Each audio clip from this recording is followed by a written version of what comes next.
An older home in Huntington today, and we found a water heater with quite a number of serious safety and function defects, and I thought I'd make a short little video about that. So without further ado, I'll get right into it. The first thing I noticed when I walked into this utility room is that there's a gas odor in here, so I can smell gas. It is a mild leak, a mild odor, but it may not stay that way, and even so, it still is a safety hazard and still could cause issues. So that's one thing right there, is there's a gas leak in this water heater. It could be coming from the pipe fittings or the burn chamber. A lot of times on older water heaters, this one's about 15 years old, a lot of times on older water heaters, you can get mild gas leaks at the fittings in the burn chamber. However, I think it's more likely it's coming from this exhaust flue. It's not completely connected up here, looks loose. And also this is a different material, metal, different type of metal than the rest of the pipe. So I don't know what's going on there, if there's been some rust here and they've replaced it. When I was outside, I was looking at this exhaust flue, and it did have a stamp that it was a Type B flue, which is proper. That's the one we like to see. That's the modern standards of exhaust flues for water heaters. So there may be some backdrafting here, there may be some leaking with the loose connections, or it may be at the pipe fittings. As a home inspector, we try our best to identify all the defects, but ultimately it's our job not to fix things, it's our job to call out things for qualified professionals to fix. So we're going to recommend a qualified plumbing contractor evaluate further and determine the exact cause of the leaks. There may be more than one, and to perform any necessary corrections. So the second thing I noticed was that this water heater is not straight, it's tilted. That was pretty obvious, those two things, the gas leak and this tilted water heater. I saw those things immediately. But also when I walk on this floor, it shakes.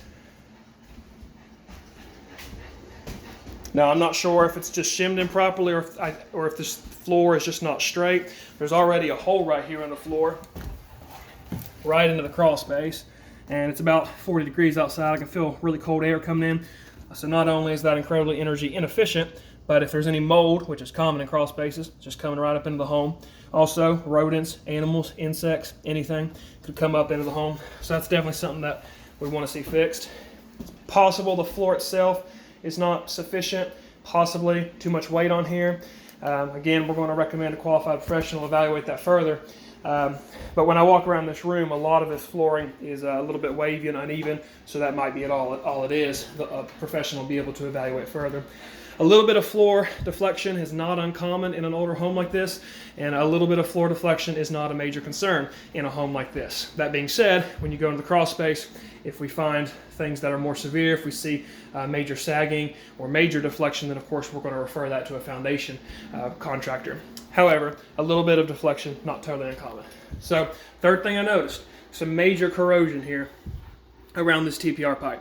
So, both on the outside and behind this little plate. Up in, this is a TPR valve, and you can see there's some mineral buildup or corrosion of some kind up there. It's highly unlikely this would function as it is intended to.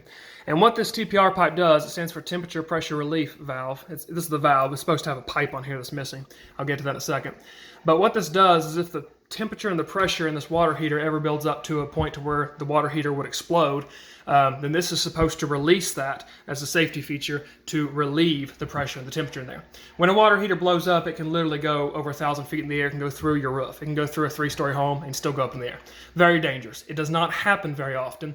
One of the reasons not is because of safety features like these. So a lot of corrosion. We can tell there's been leaks. They're staining all the way down here, staining right here. And doesn't appear to be leaking at the moment. May have scabbed over, and yes, that can happen. Just like how your body is able to scab over to prevent losing fluids and blood, so too can this mineral and rust build up. It can actually scab over and prevent future leaks as well. However, that's not a solution that we like. This really needs to be evaluated by a plumber.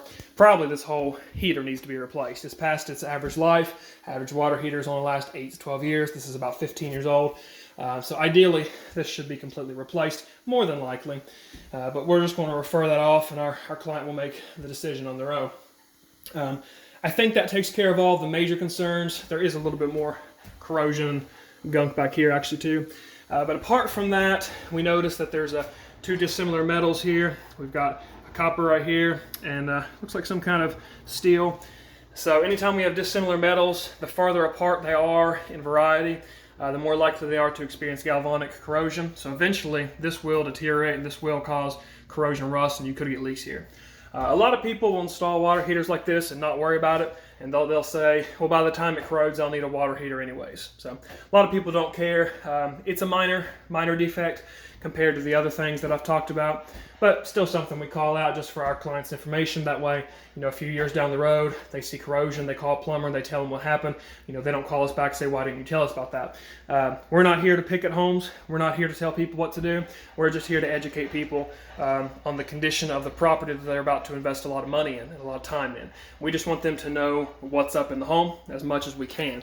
It's completely up to the client. It's their decision whether to move forward, whether to back out, whether to fix anything. They're under no obligation, as far as we're concerned, to do anything. But we recommend that all safety defects be fixed, and we recommend that all function defects be fixed. We're not code inspectors, but we're just here for function and safety.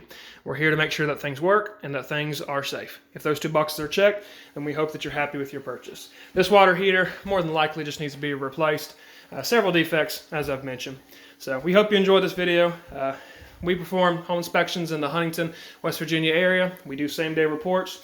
We'd be happy to help you out with any type of home inspection that you would have a need of. You can call us at 304-544-4762. You can email us at chrishall@hallsinspection.com.